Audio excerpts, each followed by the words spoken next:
We'll hear argument first this morning in Case 18-1059, Kelly versus United States. Mr. Roth. Mr. Chief Justice, and may it please the Court. Once again, the government is trying to use the open-ended federal fraud statutes to enforce honest government at the state and local levels. Its theory this time is that the defendants committed property fraud by reallocating 2 traffic lanes from one public road to another without disclosing their real political reason for doing so. This theory turns the integrity of every official action at every level of government into a potential federal fraud investigation.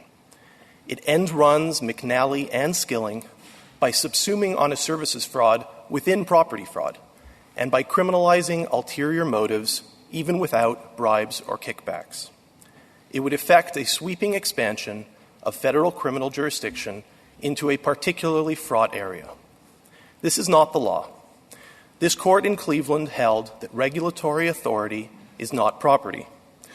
So an official who induces a sovereign decision through deceit has not obtained property by fraud. Only when the official lies to divert state resources to private use has he stepped outside the regulatory realm and committed property fraud. This rule distinguishes property fraud from honest services fraud and from routine political conduct. Here, because the defendants simply reallocated the traffic lanes from one public use to another, the Port Authority at most was deprived of regulatory control, not property. And that's true regardless of whether, as the government now alleges, the defendants lacked the authority in some sense to order the realignment. Mr. Levy will explain why the government is wrong to say that, but it's ultimately legally irrelevant because the fraud statutes do not prohibit lying to take unauthorized state action. They prohibit lying to obtain property. And that simply is not what occurred in this case. You said that if the resources were diverted to private use, then the prosecution would be okay. But why isn't it a private use to benefit defendants politically? Your Honor, I'm trying to distinguish the use of the property from the motive for the decision. So here, the decision was to realign the lanes from one set of public drivers to another set of public drivers. Both are public uses of the lanes. Now, it's true the motive, the alleged motive for that regulatory decision was improper. It was political, right? That's the allegation in the case. But that doesn't mean that the use of the lanes was private. It's not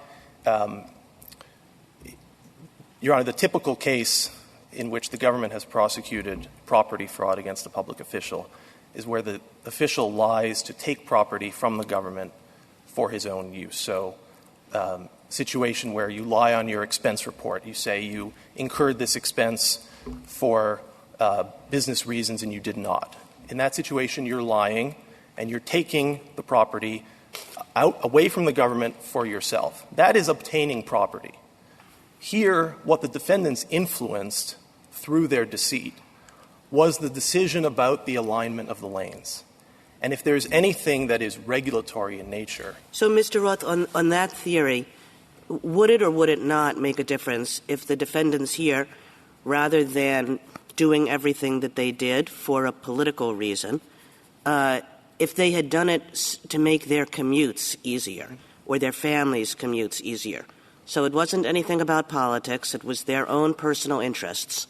But they did exactly the same things. Is that covered or is that not covered on your theory? That, on my theory, that is certainly not property fraud. The officials, even in that case, have not obtained property by fraud. So you're not making just a distinction between private uses and public uses, private purposes and public purposes, maybe. I'm certainly not making a distinction between the type of purpose. What I am trying to distinguish is the use of the property. And is it a regulatory decision to realign the lanes for whatever purpose? Because if what we're concerned about is the integrity of the purpose behind the decision, that really sounds in honest services fraud, right? Because what we're concerned about is not the government being cheated out of property. that it has or that it owns. What we're concerned about is the good faith of the official in making the decision. That's it can be a hard line to draw. I mean, if the rerouting of the traffic is done for the commercial benefit of the individual in whatever way, that would be a violation, right? He's got a development or something. He's building a hotel in Fort Lee, and he wants the traffic redirected there or directed away from whichever, because he thinks it will increase business at his hotel. Your Honor, if the court were to consider that as a kickback, then that would be honest services fraud. It would not be property fraud, because again, the decision there is a decision about allocating scarce public resources among public uses. Again, the concern in Your Honor's hypothetical is, well, was it a good reason? Was it to benefit the public or was it to benefit himself? And what this court said in Skilling is, if you make the decision because you were paid a bribe or because you're going to be getting a kickback, that is a violation of your honest services, your duty to provide honest services to the public. What we're doing here is interpreting a statute. And it's not quite clear to me how your argument fits into the language of this statute. So money is property, and money was lost. So how does this fit into the language of the mail fraud statute, the wire fraud statute? So Your Honor is correct. The relevant word is property, and the second relevant word is obtain. And this court in Cleveland explained that when the government is making sovereign decisions in its capacity as sovereign, implicating its regulatory interests, that is not property within the meaning that Congress had when it enacted. Was there a loss of money in Cleveland? Well, there wasn't. It's not clear if there was a loss of property. Certainly, I would say there was an official in that case who was processing the fraudulent application. And if he had not been given the fraudulent application to process, he would have been doing useful work for the agency. And maybe he would have gone home an hour earlier and been paid a little bit less. I don't think any of that would have mattered to the result in Cleveland. Because it's all of that is still, how does it fit in the statute? Is it that property isn't obtained when it is simply wasted? Is it a gloss on the word defraud? I think it's two steps, Your Honor. The first step is to establish that the decision, the realignment, is not property, because that's control. That is regulatory power. The second step is to say, well, then what about the costs of implementing it? And I would say the costs of implementing that regulatory decision are part and parcel of it, and the scheme is not to obtain that property. The purpose of the scheme, the object of the scheme, is to effect this policy decision, this regulatory decision, in the way that the officials want. So in the case of sending city snowplows to clear your own house first, or sending city maintenance people to paint your own house if you're a public official, I was under the impression that you thought that would be a crime. Is that right? If you're sending the public employees to do private work, yes, absolutely. That's not regulatory. At that point, you're just taking the city property and using it for private use, which is not that's you're obtaining the property. I would distinguish So that, even though both are diversions of city resources or state resources, whatever it is, it's just one is regulatory and one is not, because one involves personal benefit? Personal use. Yes, Your Honor. I mean, every regulatory decision diverts resources in some way. I mean, every time a public official makes a decision, there are implications for the bureaucracy and there are implications for public property. So there is diversion going on, and maybe the decision was made for a bad reason. And if it's a bad enough reason, maybe it's an honest services violation. Is your theory that the word obtain is what does the work in response to Justice Kagan's hypothetical? I think it's obtaining property together. I don't necessarily think it's one or the other. Cleveland focused on property. And what did Congress mean when it said property? And I think it said, we are concerned with cheating people out of their property rights. And you can do that with a government entity. You can certainly cheat the government out of its property. Pasquantino is the example of that, where the court said you owe taxes to the government, you lie to avoid paying your taxes, you've committed property fraud. The same, by the way, could occur in a Port Authority situation. If you owe a toll and you lie to evade paying the toll, you have cheated the government out of property that it's owed.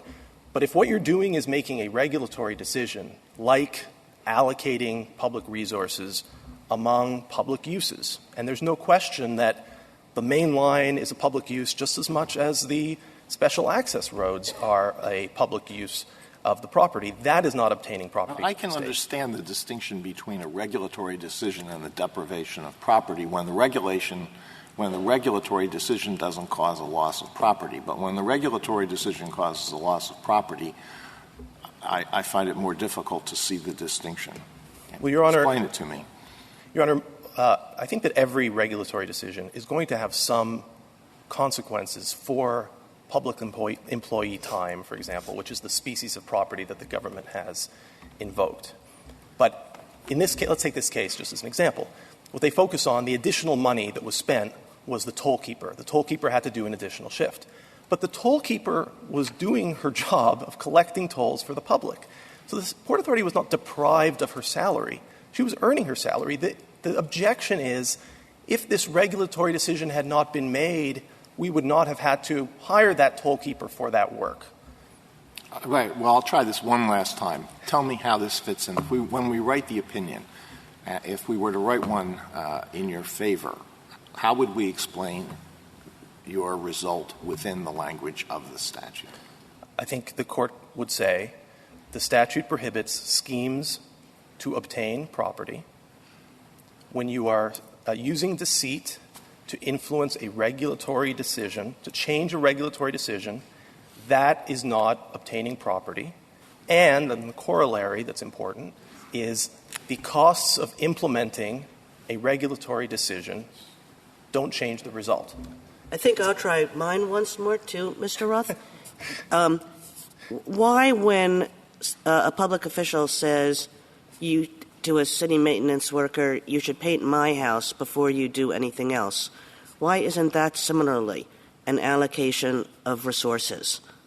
Because it's not the job of government. I mean, it benefits me, right. But you know, I get to send, whether it's painting or snow plows, you go plow my street first. Right. Why isn't that an allocation of city resources? Let me try to clarify, because I think I may have led to some confusion.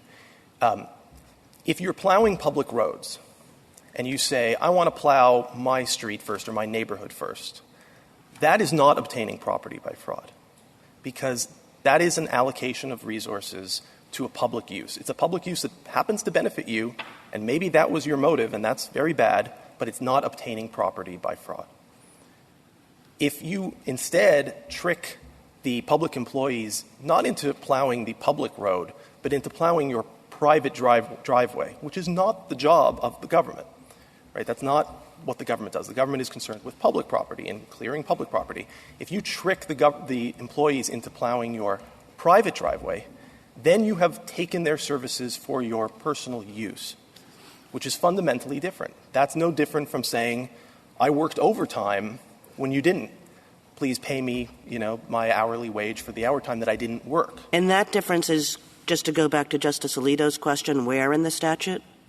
The difference is in the scheme to obtain property. That's where it is in the statute. And so you look at what is the object of the scheme.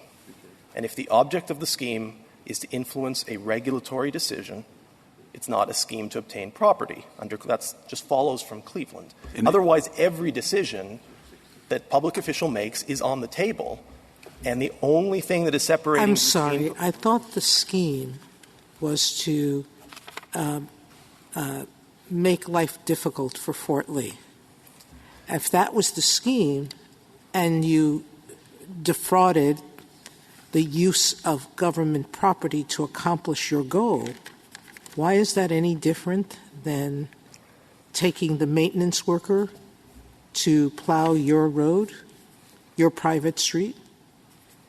Your Honor, the difference is that here the alleged purpose, the alleged motive was what Your Honor said, right, to increase traffic. That was the scheme. Yeah, the scheme was to do that through a regulatory decision, right, by realigning the lanes from one public use to another public use. So what the objection is to the conduct here is an objection to the purpose. not the objective use of the property. My That's the problem difference. is I don't think I can see a headline that would say it's okay for officials to use government public money in a way that is plainly unauthorized, not just in its motives, but it's in end use. And an official can and should never be liable for that. Our public officials now can use government resources for their private ends. Right. Well, Your Honor, not mixed motive, which is the interesting question here with the traffic study, and whether you have enough whether they have enough evidence that there wasn't a traffic study. But you're saying what the government has said, you're not authorized to do it. There's a question about that. Yeah. And you didn't have even a mixed motive. You had only a personal motive. So, Your Honor, I'll let Mr. Levy speak a little bit more length about unauthorized, because actually the government's theory throughout the case was that he did have the authority and that he abused his power by making the decision. A much more difficult question. Yeah. Yes. But what I will say is I'm not trying to suggest that this is okay.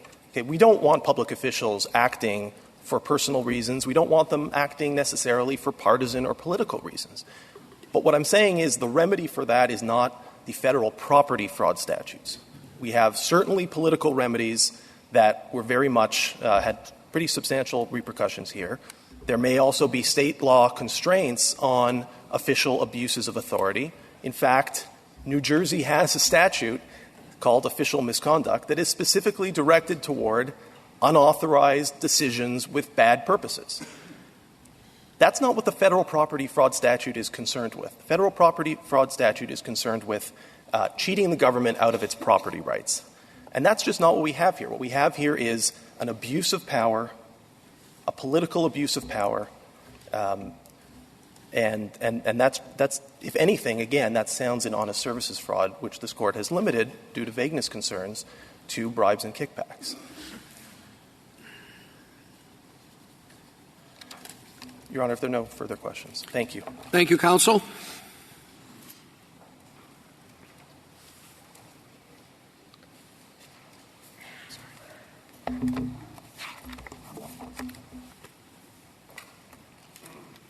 Mr. Levy? Mr. Chief Justice, and may it please the Court, a public official who is acting politically and not for personal gain does not commit fraud by lying about his reason for an official decision, if the decision was generally within his authority. The government disputed that below, but now urges that as the rule in this Court. That concession requires reversal.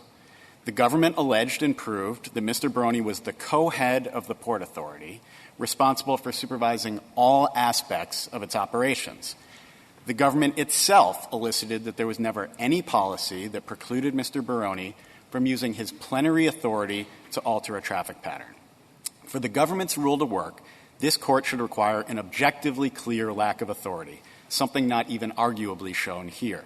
Otherwise, any official who conceals his political motivation risks being convicted of fraud if a prosecutor or jury later disagrees about the scope of his authority. If the government's rule is to provide any limits, this case must lie beyond those limits.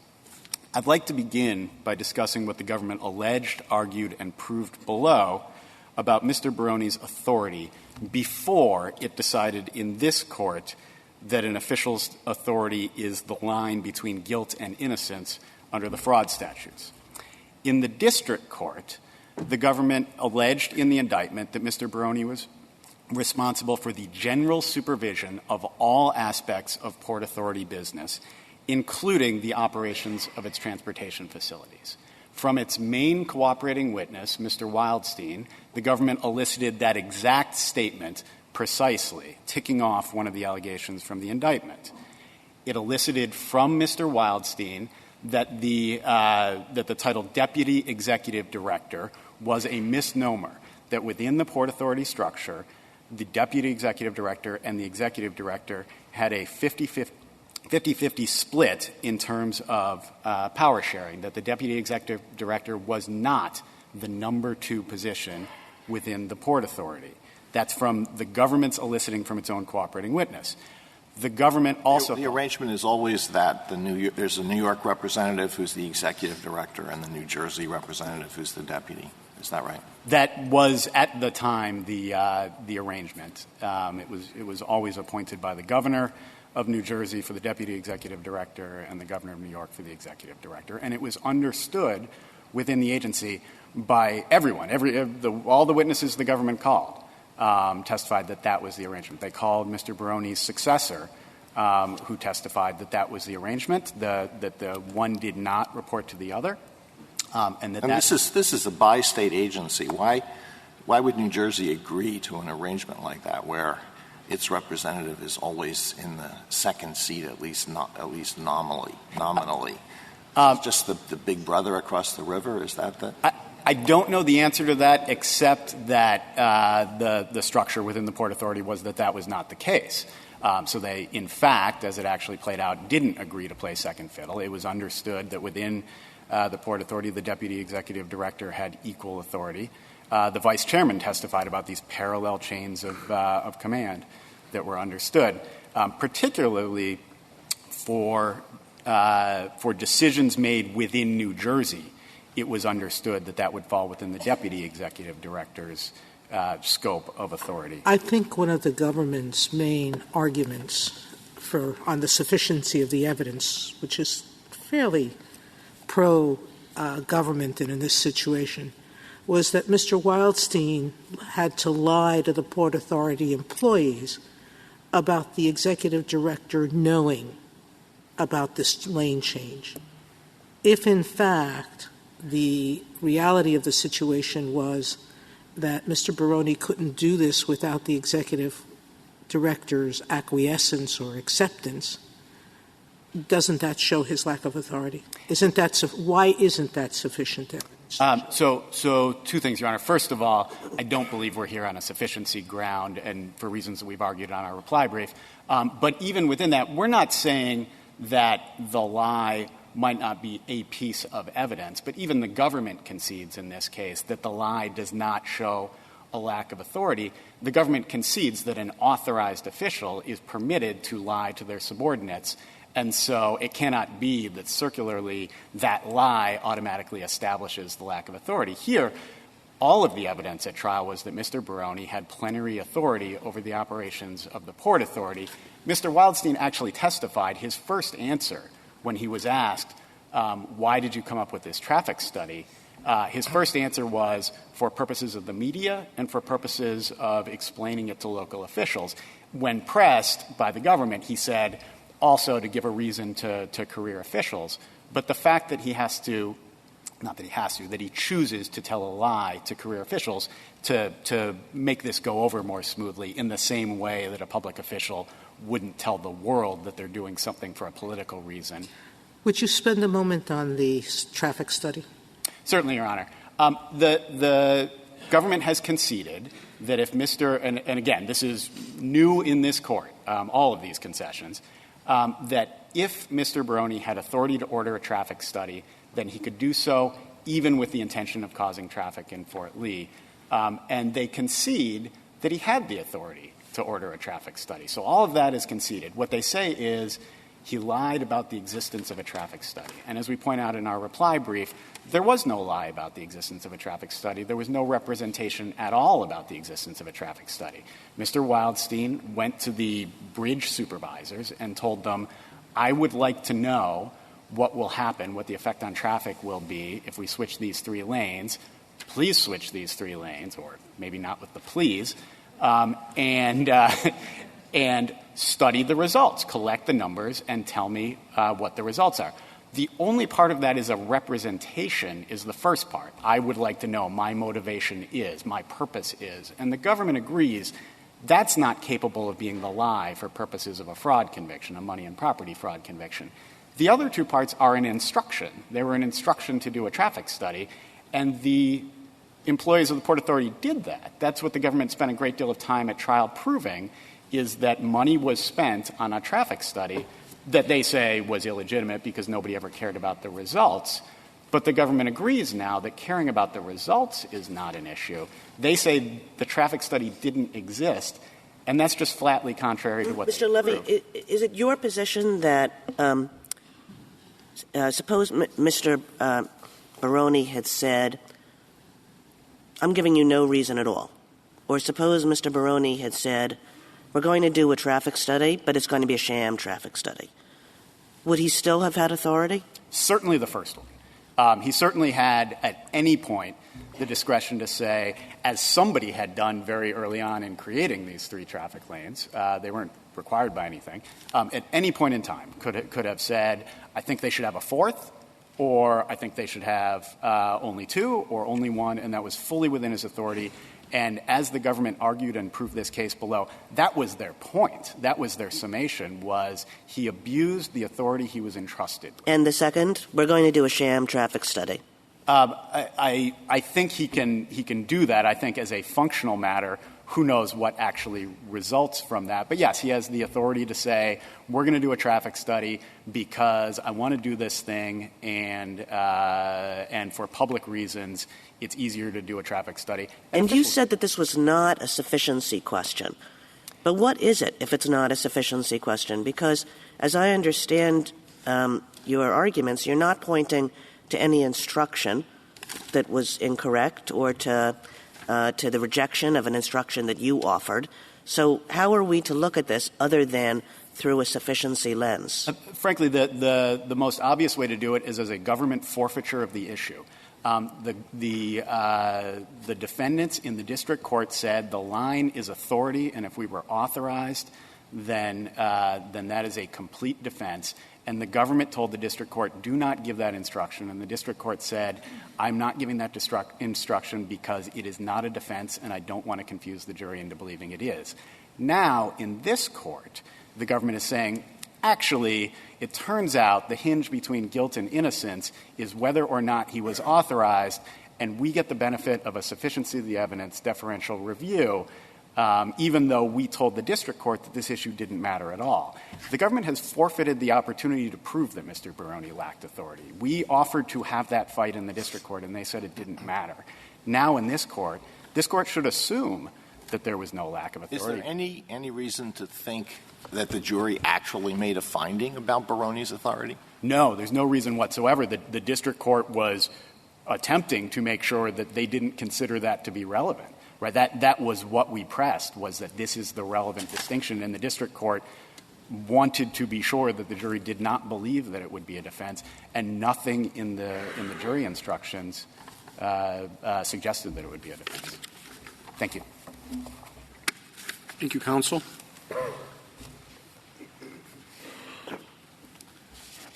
Mr. Fagan. Thank you, Mr. Chief Justice, and may it please the Court. The defendants in this case committed fraud by telling a lie to take control over the physical access lanes to the George Washington Bridge and the employee resources necessary to realign them. Unless they lied about the existence of a Port Authority traffic study, none of them had the power to direct those resources and realign the lanes. Because they told that lie, those resources were answering to them, to their own private purposes, rather than to the public officials who were duly appointed to decide what those resources should be allocated to do. Their actions in this case were fraud in just the same way that it would be fraud for someone with no connection to the Port Authority to impersonate Port Authority supervisors and order Port Authority employees to realign Port Authority lanes.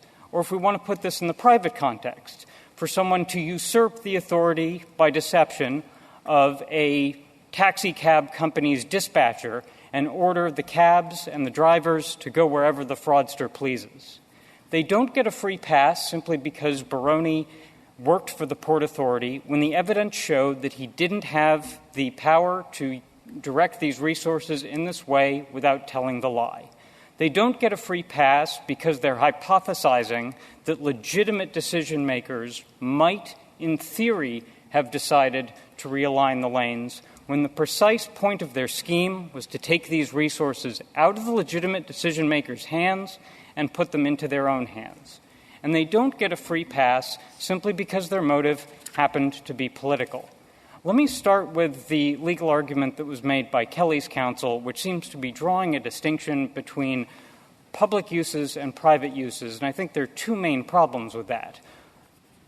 Actually, probably three. One is I don't see where a license for that is in the statute, and that gets me right to the second problem, which is that it seems to draw a distinction between fraud where the victim is a public entity and fraud where the victim is a private entity, and the Court rejected that distinction in Pasquantino. I don't know in the taxicab hypothetical what it means to say that it's only fraud if those cabs then go to private use. We're talking about a private company in that context. And the third problem is I don't know how a jury I think some justices on this Court were grappling with this. I don't know how a jury decides the difference between a public and a private use. How do you? I mean, you have two separate points, I think. One is your statement now, which I think is stronger than in your brief, that if you have authority and you work for a government, only if you say and tell them a lie, an untruth, then you don't have authority. My goodness. The Code of Federal Regulations, the rules of any department, the government is filled with rules. And there are numerous instances where a person might say something untrue about something related to a rule that gives him authority for that. That's enough to take. We're back to honest services. And that's also true of the second. If, in fact, there are two separate parts to the second. I might as well get both questions out. Is that fair? The one on authority is I don't know where that comes from, that if you have authority to do something in government, but you can't, where you lie about anything that you wouldn't without it, well, then you're in the property stealing statute. And the second problem with your second claim is if you don't have authority, but you put what you take to a public use. Now, either that is a conversion of property and a obtaining of property within the statute, or it isn't. If it is, I don't see how honest services fraud is not back in the statute, which has been ruled out since McNally. And if it isn't, I don't see how this case works. Well, Your Honor, let me answer the second part of your question first, and then I'll try to get back to the first part. To answer the second part of your question, as I was saying, I don't think the distinction between private and public uses works, because that's not a distinction that the statute draws. It's not a distinction you could draw with private entities. Then my point was, why then? We're back to honest services. So, there is no deprivation of honest services that does not require somebody in the government to spend some time or use some paper or use a telephone in order to achieve that dishonest thing. All right, if you're going to count that as property, well, fine, you could do it, I guess, under some statute, but if you do it under this statute then prohibits the taking of dishonest services, exactly what the Court has held it doesn't do. So, Your Honor, if I might answer that, it'll take me a second to play this out, but I think it's a very important distinction. They're trying to lump a bunch of different kinds of frauds together and make them all sound as if they're the same. This case is about a very specific kind of fraud, commandeering fraud. It is when the defendant tries to take over property that is in the hands of the victim and manage it as if it is his own property. That's what they were doing with the lanes on the bridge and the employee resources. So, for example, if there's a snowplow sitting there and I take the keys to the snowplow and I drive off in the snowplow, everyone would agree that I've obtained the snowplow. If I instead put on one of those masks from the Mission Impossible TV show or the movie and I impersonate the boss of the snowplow driver and I tell the snowplow driver to drive around in the snowplow and do the exact same thing that I was going to do, I have obtained the snowplow and the driver's services by fraud. Well, but not every fraudulent scheme and not every deceptive scheme works that way. Sometimes there are deceptive schemes in which somebody simply wants an agency to do something or wants a private victim to do something on his behalf. And then you have to look at what is actually the object of the scheme and how the scheme works to see if the agency is deprived of property. But the basic difference between taking the snowplow is that the official has no authority to take the snowplow for his private uses. The official does have authority to regulate how lanes are used on the highway and say these are going to be used for Fort Lee, these aren't. Well, first of all, Your Honor, Baroni did not have that authority in this case, and I can get to the evidence. Disputed. I can get to the evidence of that in a second. But also, I don't think that it's fair to call this a public use. What we would say is a public use is the use to which the legitimate supervisors of the Port Authority have decided to put the Port Authority's resources. Okay, so what you're saying, your theory is that by the actions in this case, they have commandeered the lanes on the expressway? Yes, Your Honor. They commandeered the lanes and the resources necessary to reallocate. They're still being used for public purposes. Your Honor, I'm not sure what they mean when they say they're being used for public purposes. So if people want to use the highway to get to Fort Lee, they can. Well, they have nothing to do with the scheme at all. So, Your Honor, I guess I would push back on this to this extent. If they decided to close the bridge, is that a public use or private use? If they decide that only Kelly can use that lane, is that a public use or a private use? If they decide that only red cars can go down that lane, is that public or private use? They didn't decide any of those things. They said anybody. It was just a problem getting there, which was quite a problem, I grant you, quite a problem. But they used it for cars going down. Well, snowplow. Well, hey, Your Honor, there's a law here. A rule. Treat every street alike. And you know what the snowplow operator did? He snowplowed the mayor's street first. Now, that is not a good thing to do. It is really undesirable, and maybe it should be a crime. But 30 years in prison? That I'm not sure. And this statute has to do with property fraud and is taking the snowplow and putting it to the use of the public streets in violation of a rule, treating the mayor better. Is that a property crime? Your Honor, in that law, in that hypothetical, that we would not say that is fraud. There is no lie. There's nothing material. Oh, of course there is. Where are you going? I am going to Fifth Street first, and then I will go to the grocery store at the street, and then and you know what he did? He went to the city councilman's street. All right? There's a lie. It's easy to make up cases that there's a lie in, and that's my problem. Same problem. We're back into honest services fraud, which is fraud and bad. And the question is, does this statute get it? We are not in honest services fraud, Your Honor. First of all, the lie in your hypothetical was not a lie that was told to obtain property. It was just a lie about what he was going to do.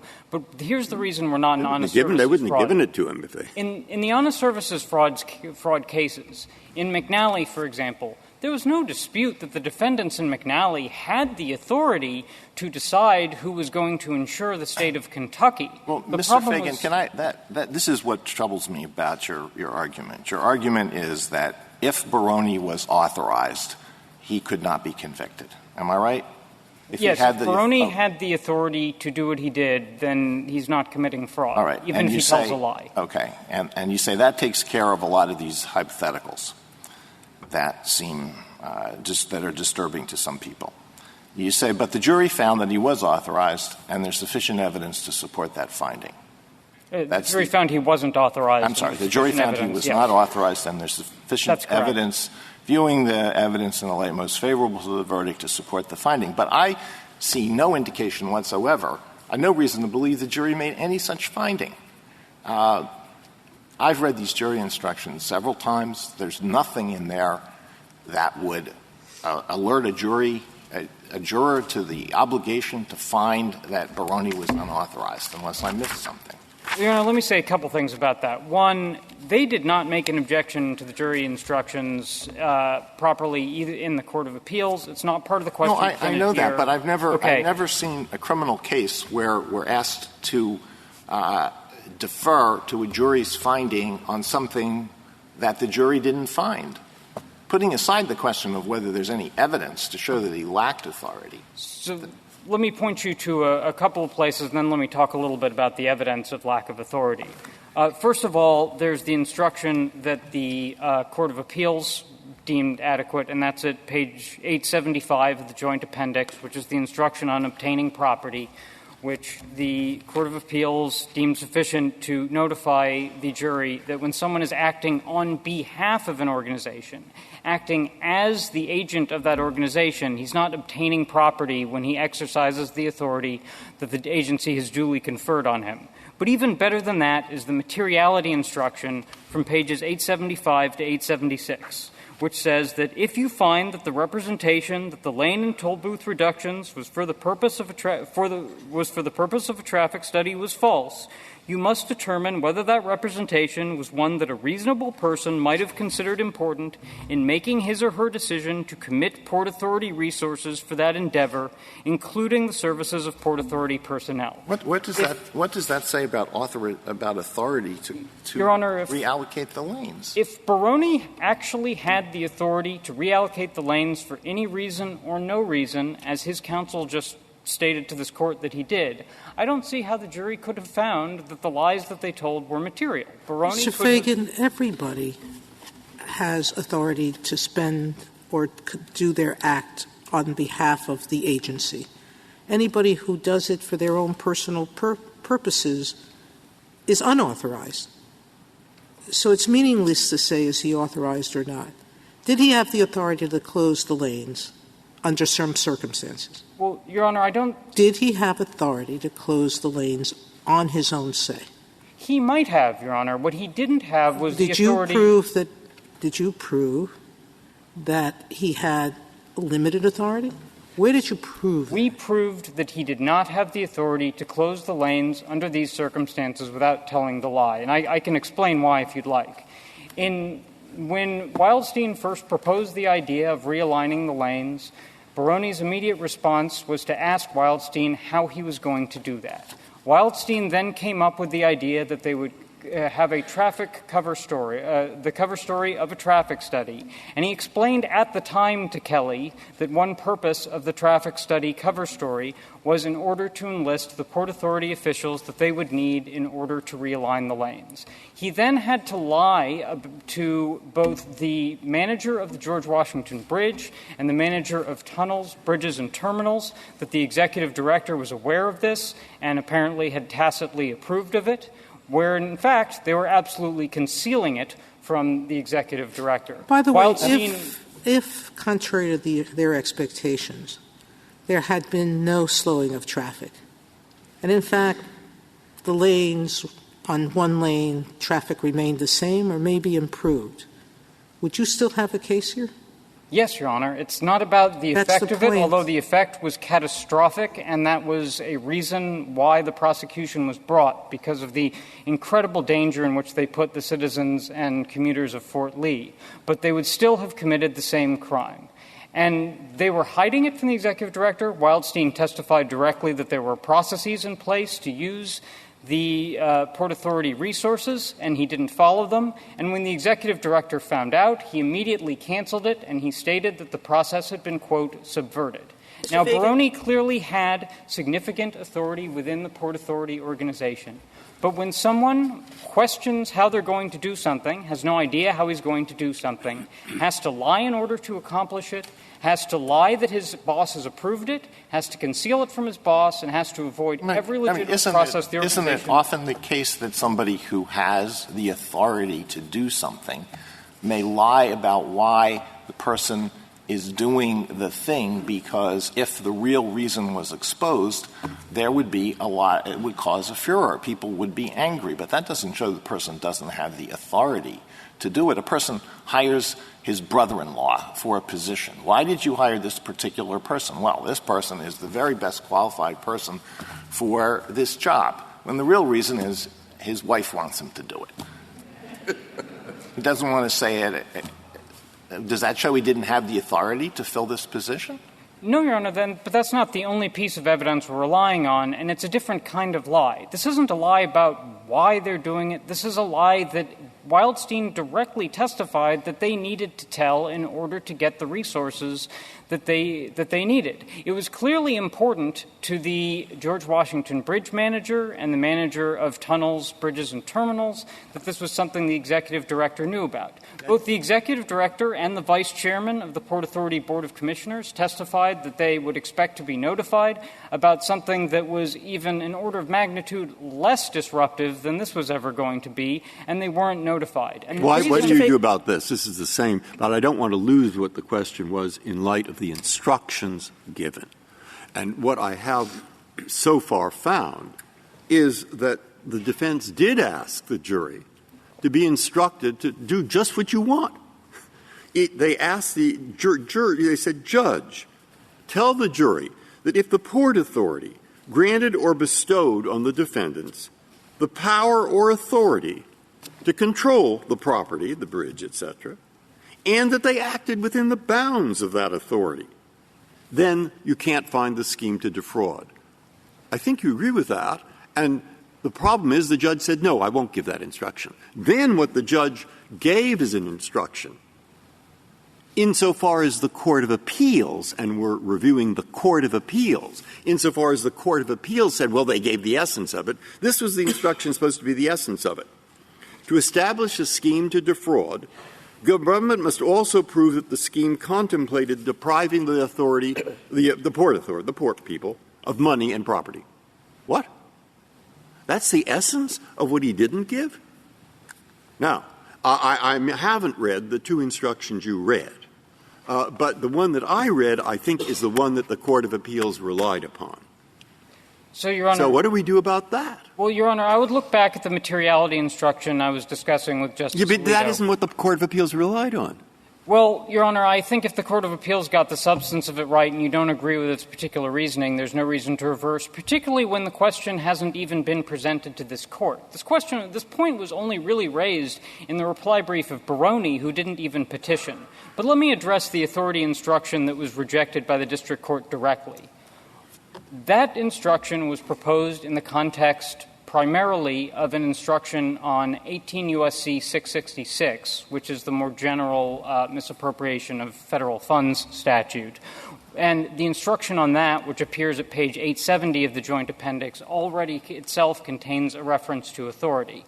Both the government and the district court were quite clear in the district court, and you'll see this finding by both the Court of Appeals and the district court, that Baroni and Kelly were free to argue the authority issue.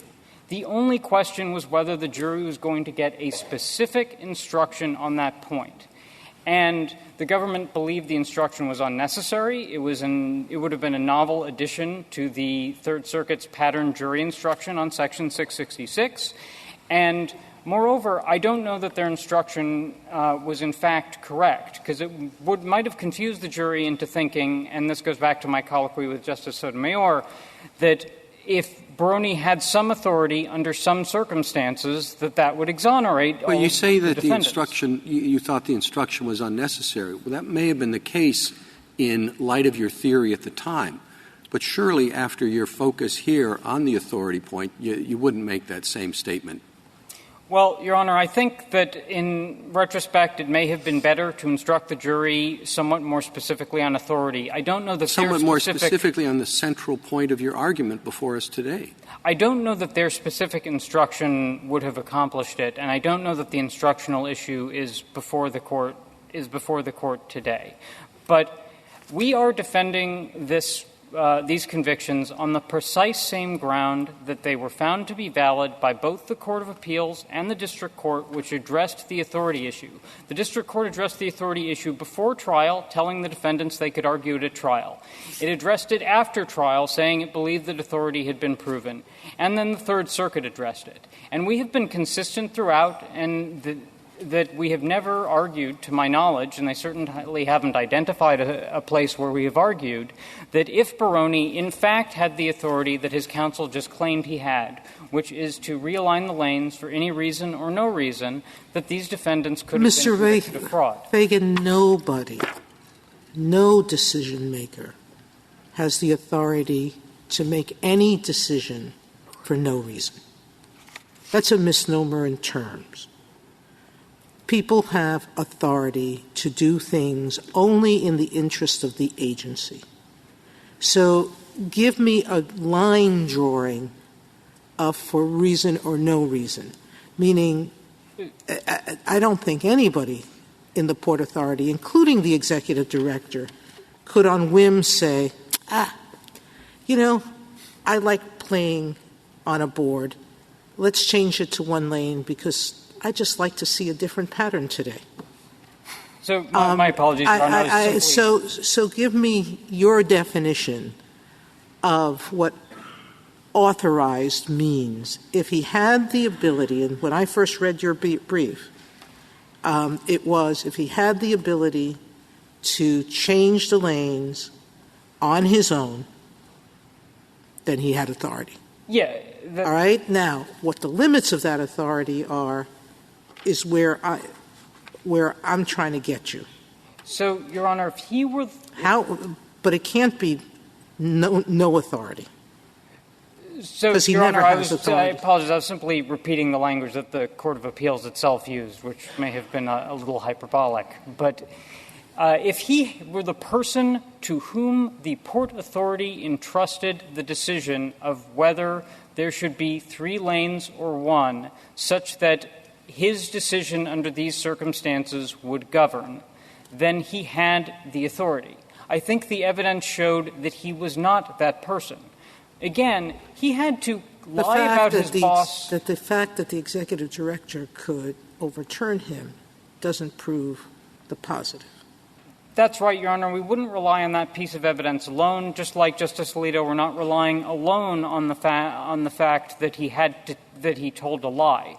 We're relying on a combination of circumstances. Again, as I was saying earlier, when an idea of something to do with my organization's resources is raised to me, and my initial reaction is, how are we going to do that? And then the idea is to tell a lie that will get everyone on board with it. And then we lie about the fact that my boss is aware of it and tacitly approves of it. We avoid every legitimate process, and we conceal it from my boss. I think a reasonable jury can rationally conclude that I'm doing something that I don't have the authority to do. Please finish. Sorry, I was just going to say, and that's what Baroni did here. I apologize. Can I switch? Because the statute clearly says that a scheme of deception has to, the object of it has to be to obtain property. So can we talk about that for a minute? Because if I look at this and I'm an ordinary juror, I'm thinking, the object of this deception was not to obtain property. The object was to create a traffic jam. The object was to benefit people politically. You can frame the object in lots of ways. But notwithstanding that some employee time was given over to this scheme, that was not the object of the scheme, was it, to appropriate that employee time? Well, Your Honor, I think it was because this gets back to what I was saying to Justice Breyer earlier.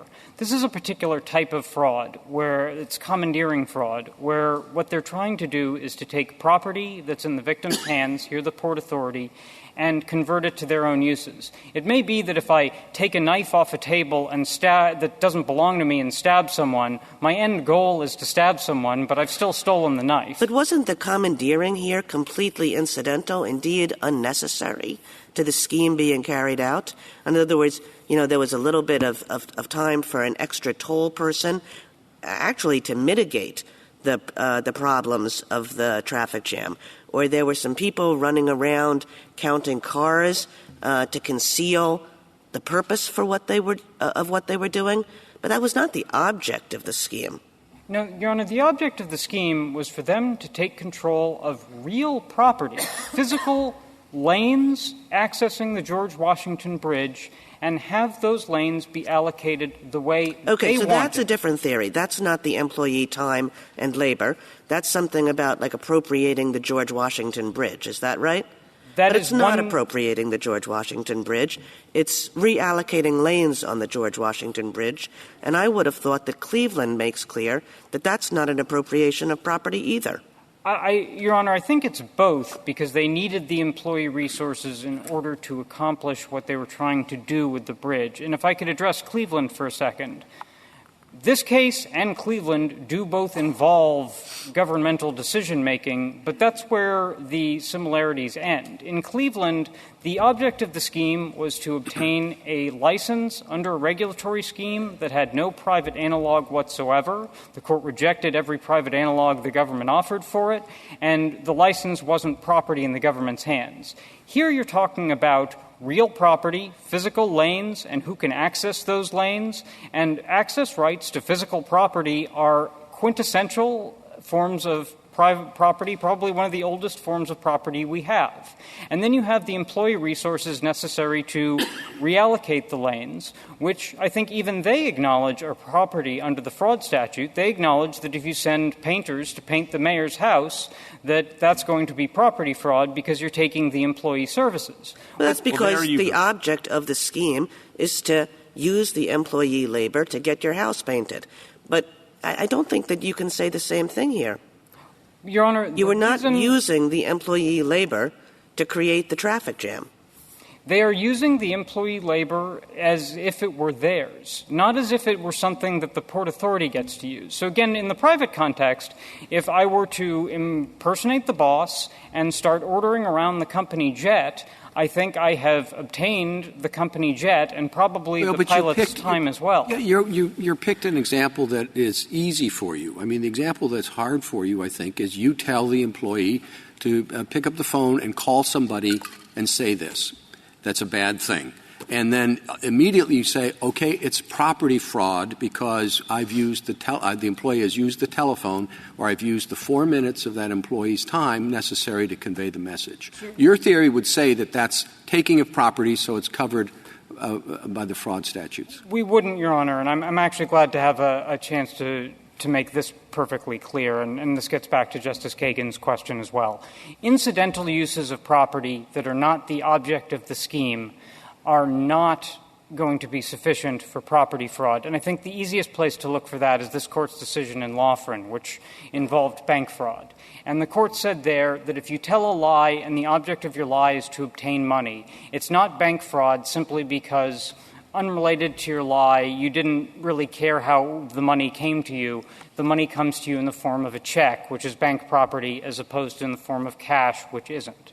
If someone tells a lie and the object is to obtain a license from the state of Louisiana to operate a video poker machine, which is not property, they're not committing property fraud just because some employee needs to spend some time processing the license. Well, here That's not the object. The object of the scheme was not to commandeer lanes on the bridge. The object was to cause a traffic jam in Fort Lee. And if they could have done it some other way, they would have done it some other way. The use of the traffic, altering the traffic lane configuration was just the incidental means of achieving the objective. I don't think that's right, Your Honor. The lie they told to the Port Authority to get the Port Authority resources was a lie they told in order to get those resources. The causing of the traffic jam was what they wanted to accomplish with those resources. If I tell a lie to get access to the company jet, it may be that my goal is to take it on a vacation trip to Macau, but that's not the object of the scheme as far as the fraud's concerned and the victim of the fraud. Thank you. Thank you, counsel. 2 minutes, Mr. Roth. Thank you. Your Honor, the federal property fraud statute prohibits schemes to obtain property. And the government's theory of property here, as I think we just heard, is that the officials, by making this decision about lane alignment, commandeered the control over the George Washington Bridge. That is exactly the type of regulatory control that Cleveland said is not property. Cleveland referred to the intangible rights of allocation, exclusion, and control. And the sovereign's intangible rights of allocation, exclusion, and control are not property for purposes of this statute. And therefore, if what the officials did was use deceit to influence the exercise of those rights, they have not obtained property from the Port Authority. If that is not correct, then everything an official does falls within the scope of this statute, and the only question that is open is, was there some deceit involved? And if that is right, I think the chilling effect on honest public servants is going to be severe. Mr. Roth, you responded to one half of their theory.